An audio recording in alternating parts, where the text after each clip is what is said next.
Kementerian Koordinator Bidang Kemaritiman dan Investasi mempersembahkan Marves Podcast, arungi lebih dalam. Halo tim Marves, balik lagi di Marves Podcast bersama saya host Nelly Hasani Rahmi, dan di episode kali ini kita akan ngobrol-ngobrol seputar minyak goreng curah rakyat atau MGCR yang biasa kita sebut, karena di akhir-akhir ini kita lagi mengurusi MGCR ini, dan momen ini kita sekarang lagi ngobrol-ngobrol, mau ngobrol-ngobrol sama Pak Rahmat Kaimudin. Selamat siang Pak. Ya. Nah, Pak Rahmat ini selaku PLT Deputi Bidang Koordinasi Infrastruktur dan Transportasi Kemenko Marves, dan beliau juga yang menangani salah satu tim yang menangani MGCR dari Kemenko Marves ya Pak ya. Boleh diceritain lebih lanjut nih Pak, perannya Bapak dan tim untuk mengurusi MGCR ini? Ya, jadi memang kalau untuk minyak goreng curah ini sebenarnya antar kementerian dan lembaga ya, tapi tentunya yang paling menjadi pemegang peranan penting itu Kementerian Perdagangan. Betul. Kementerian Perdagangan kemudian juga disupport oleh Kementerian Perindustrian, dan juga banyak sekali kayak lain ya, kayak seperti contohnya Satgas Pangan dari polisi dan sebagainya. Kita di sini ikut sebagai Kementerian Koordinator untuk ya membantu mengawasi ya. Kita kebetulan Kemenko Marves itu punya pengalaman untuk melakukan pengawasan penanganan COVID, dan banyak penugasan lainnya. Jadi kebetulan ini tugas khusus yang diberikan Presiden kepada Pak Menko, ya kita ikut. Oke, jadi sebenarnya pertanyaan mungkin banyak di masyarakat, awalnya kenapa sih Pak, ada apa dengan minyak goreng nih, khususnya minyak goreng curah rakyat yang ada di masyarakat tuh kenapa, dan akhirnya kenapa pemerintah harus mengurusi ini? Gitu. Ya. Jadi memang sebelumnya minyak goreng itu adalah komoditas yang berlaku hukum keekonomian ya, hukum pasar. Jadi tidak terlalu diatur lah. Iya. Nah, cuma kita tahu sendiri mungkin beberapa bulan lalu banyak kejadian global ya. Jadi ya intinya yang ujungnya mengakibatkan harga minyak gitu ya, termasuk juga CPO dan juga sebagai bahan dasar minyak goreng itu menjadi tinggi. Nah, ya akibatnya naik tuh harga minyak goreng ya kan. Pertamanya naik dulu gitu. Iya. Terus begitu naik masyarakat komplain. Iya, ya. Betul. Masyarakat komplain, di situ dia bilang, "Oh, kenapa harganya jadi mahal padahal Indonesia penghasil CPO terbesar di dunia." Terus setelah itu pemerintah ingin memberikan pengaturan-pengaturan, ada regulasi, dibuat harga eceran tertinggi. Waktu itu 11.000 gitu untuk yang curah dan sebagainya.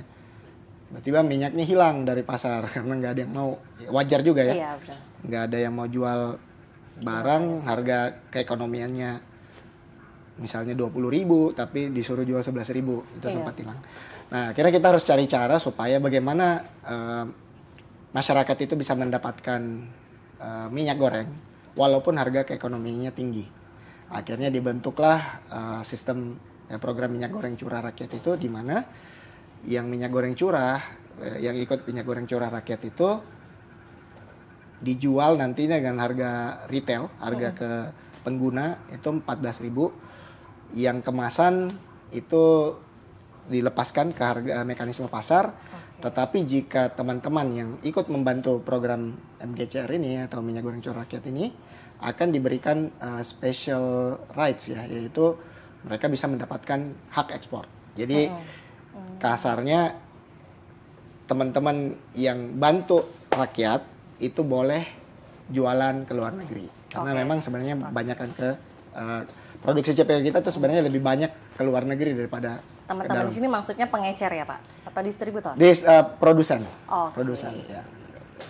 Terus dan akhirnya kebijakan MGCR ini tuh kita pemerintah menetapkan kita memiliki sistem ya Pak, biar kita terpantau dan semua dari sistem dari hulu ke hilirnya bisa dipantau sama pemerintah ya Pak. Lewat apa Pak? Simirah ya? Ya, jadi itu ada namanya sistem informasi minyak goreng curah. Singkatannya Simirah. Sekarang udah versi 2.0 dan selalu dikembangkan. Nah, Simirah ini tadi ya, karena kita ingin intinya barang minyak goreng ini kita sebenarnya nggak butuh terlalu banyak. Iya. Jadi rata-rata kebutuhan kita itu sekitar 200 sampai 300 ribu satu bulan ton ya. Se-Indonesia. Se-Indonesia ya. 200 sampai 300 ribu. Waktu yang untuk komoditas yang sejenis itu ekspornya itu bisa 2 juta.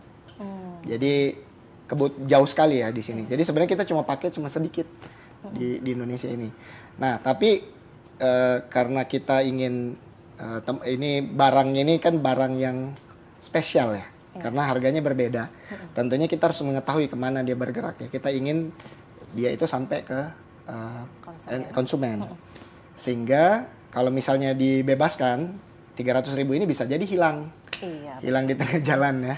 Jadi si Mira ini kita minta dari produsen minyak goreng sampai ke distributor ke pengecer dan sebagainya, itu dia melaporkan barangnya kamu udah terima, kamu kirim itu berapa. Jadi kita tahu gitu. Kalau misalnya sampai hilang di tengah, yang pernah terjadi kan bingung, langka nih. Terus tiba-tiba Pak Menterinya, terus semua polisi harus turun tangan. Masuk dan gedor-gedor satu-satu, itu nggak efektif. Jadi ini si Mira ini kita jadi punya dashboard untuk mengetahui sebenarnya pergerakannya gimana. Terus tadi kan pengguna di Indonesia sebenarnya 200 sampai 300 ton ya per 300 bulan. 300 ribu per bulan ya. Sebenarnya dalam satu rumah tangga nih Pak, ada nggak sih penelitian menyebutkan kayak idealnya tuh rumah tangga ataupun UMKM mereka sih biasanya pakai berapa liter sih minyak goreng gitu? Ya sebenarnya kalau rata-rata ya, rata-rata per kapita orang Indonesia itu 12 liter per tahun. Jadi kita ini tiap orang itu pakainya berarti 1 liter sebulan. Per orang. Per orang. Jadi kalau dikasih 300 ribu ton itu kira-kira sekitar 330 juta liter. Penduduk Indonesia kan kira-kira 278 jutaan ya. Jadi itu udah cukup harusnya. Malah mungkin lebih ya.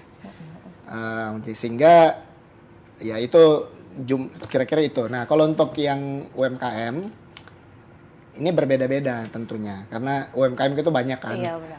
Ada yang kerjanya misalnya dia jual warteg ya. Jualannya ada yang rebusan, ada nasi, ada sayur lodeh, tapi dia juga gorengnya dikit. Ya, atau penjual nasi goreng gerobakan.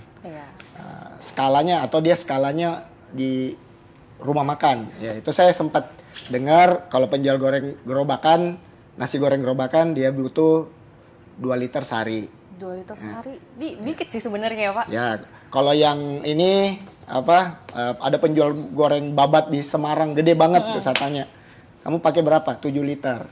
7 liter. Nah, mungkin ada yang gorengan, mungkin 5 sampai 10 liter.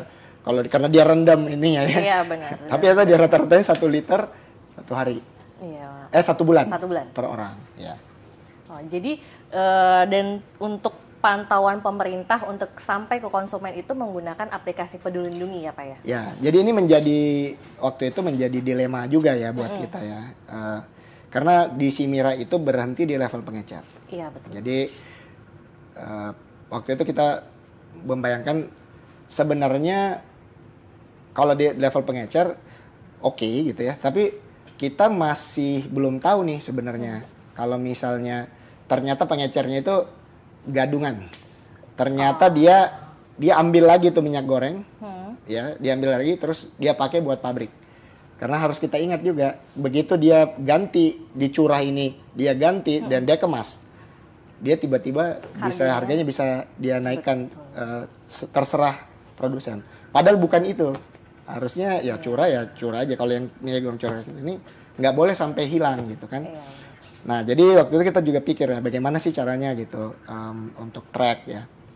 Logika sederhana, kita ada beberapa metode yang waktu itu sempat dicoba. Ada salah satu jalur distribusi itu menggunakan KTP. Jadi dia bilang kalau ada yang mau belinya bolehnya 2 liter gitu ya. Tunjukin KTP-nya ke penjual. Jadi penjualnya ya penjualnya scan. Penjualnya scan. Nah, itu satu opsi tapi satu jalur distribusi. Iya. Kan ada beberapa partnernya kita. Namanya kalau kita istilahkan pengusaha eceran dan pujle ya. Iya, Yang biasanya pujle itu di ininya. Ya pujle ini bisa ada beberapa. Jadi ada pujle misalnya pujle X. Terus ada pujle Y. Kalau sistemnya beda dia nggak tok. Iya. Jadi bisa jadi misalnya hari ini saya ke warung A yang pakai pujle A, saya beli, besoknya saya pakai lagi pujle bukan besoknya, hari yang sama. Saya datang ke pujle B, beli lagi. Belum. Nah, itu satu. Terus kita juga kayak gimana sih caranya? Apa sih?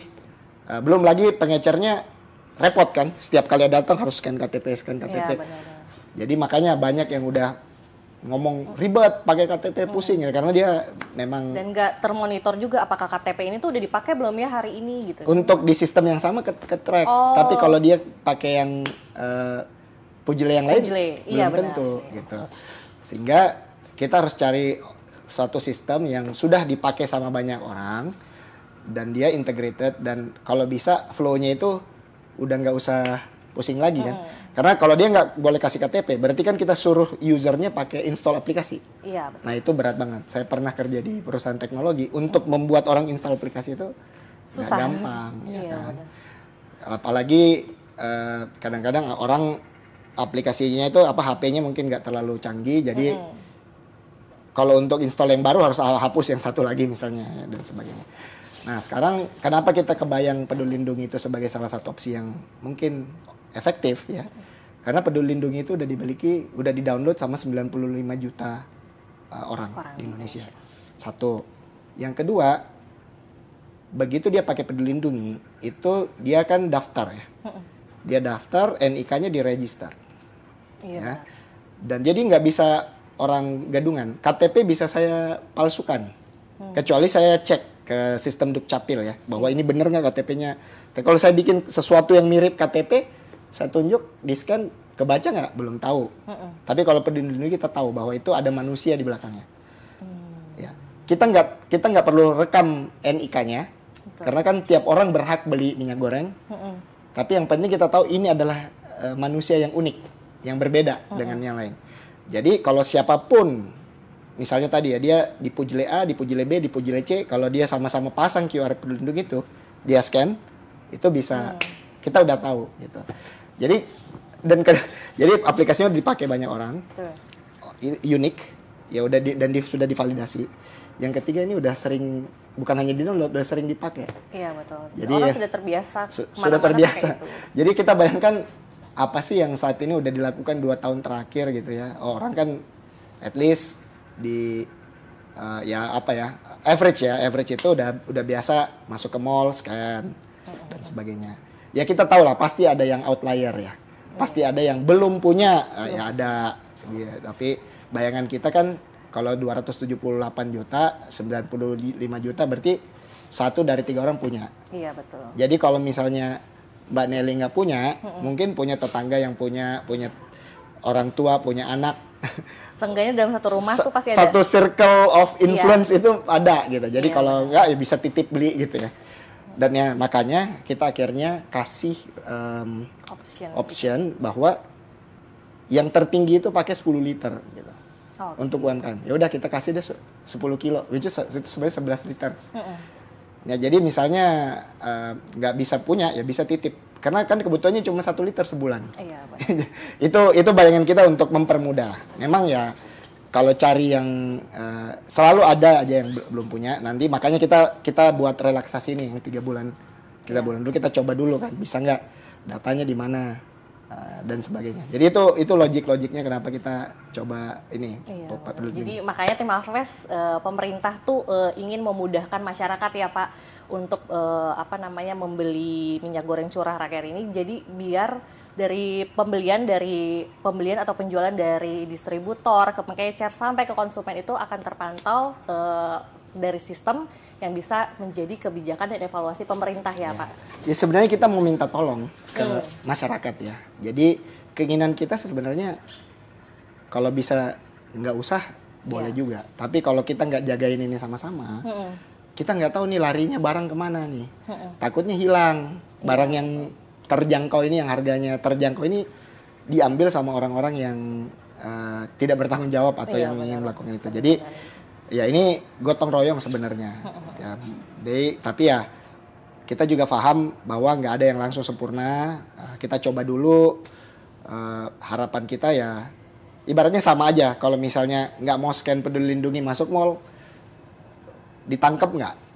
Ya mungkin nggak apa-apa juga ya. Tapi itu artinya kan kita dengan melakukan itu kita crowdsourcing ya. Kita membantu pemerintah untuk sama-sama jaga. Sama juga dengan ini. Terus kan tadi sebelumnya itu kan Pak Menko sempat bilang kalau masa transisi atau masa sosialisasi untuk pembelian NGCR melalui Peduli Lindungi ini kan startnya 2 minggu ya Pak, dan sekarang diperpanjang menjadi 3 bulan. Nah sebenarnya pemerintah bakal ada rencana apa nih Pak untuk 3 bulan? Kita lihat dulu nih di lapangan seperti apa, baru nanti kebijakannya akan berkembang dari situ. Iya. Jadi niatnya kan sebenarnya ada isu logistik ya di sini. Jadi setiap orang itu setiap pengecer itu harus print QR-nya. Iya betul. Yang kedua ya kita dari mau Simirah tadi dari Simirah dia print QR-nya. Jadi kan harus ditempel. Yang kedua ya kita lihat tuh orang beneran mau scan apa enggak. Kenapa enggak scan?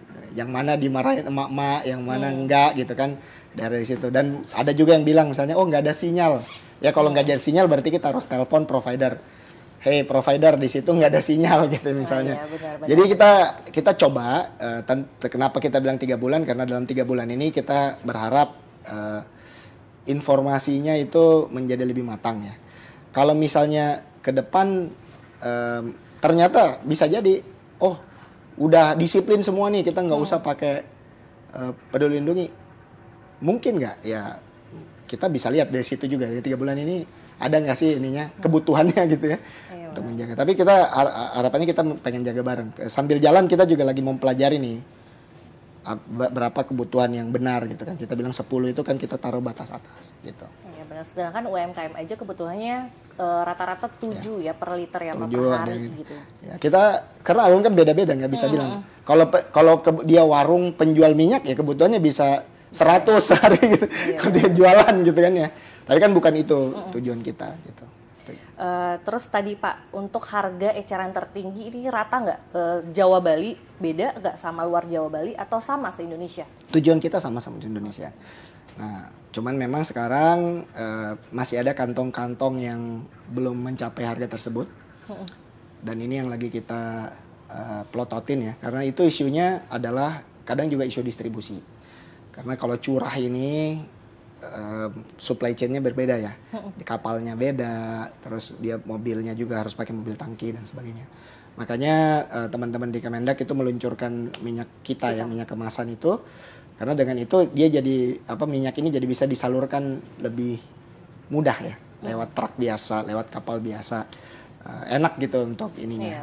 Kalau mau beli di online juga mungkin lebih mudah gitu kan. Karena kalau nggak beli online masa pakai timba dulu dan sebagainya.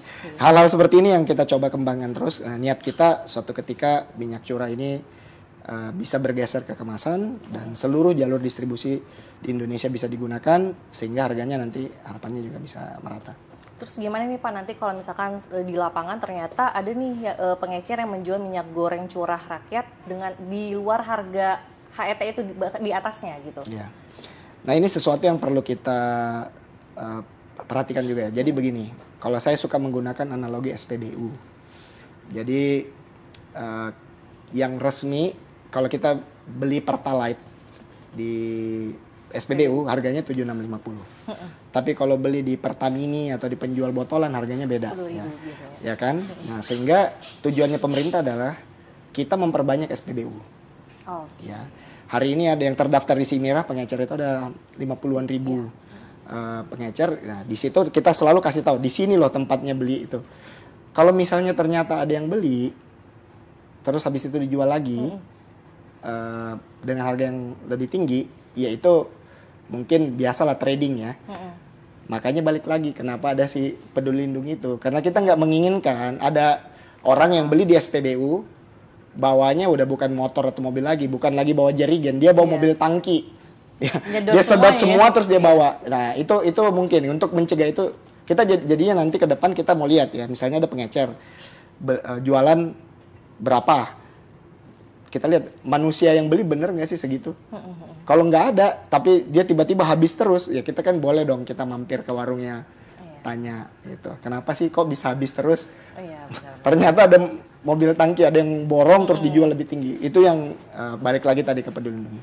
Gimana caranya biar mereka nih bisa mengetahui nih informasi MGCR dari pemerintah dan up to date gitu loh Pak. Jadi biar di daerah pun juga tahu, oh ternyata minyak goreng curah rakyat nih HET-nya segini loh, terus kita harus belinya gini-gini gitu. Gimana nih Pak? Literasinya mungkin tinggi, tapi kadang-kadang sumber informasinya nggak pas gitu ya. Nah jadi tugas kita nih sebagai salah satu pemerintah dan juga punya teman-teman di media dan sebagainya untuk memberikan informasi yang tepat supaya informasinya itu sahih gitu ya ke depan. Nah jadi ya gini sebenarnya saya yakin di semua sosial medianya Kementerian Teknis itu udah ada. Nanti kita juga secara teratur membuat press conference dan ini mungkin upaya kita juga sih sekali untuk menjelaskan ya. Iya benar. Ya, tapi ya ke depan kita akan selalu coba engage ke media dan sebagainya supaya ini informasi bisa mengalir.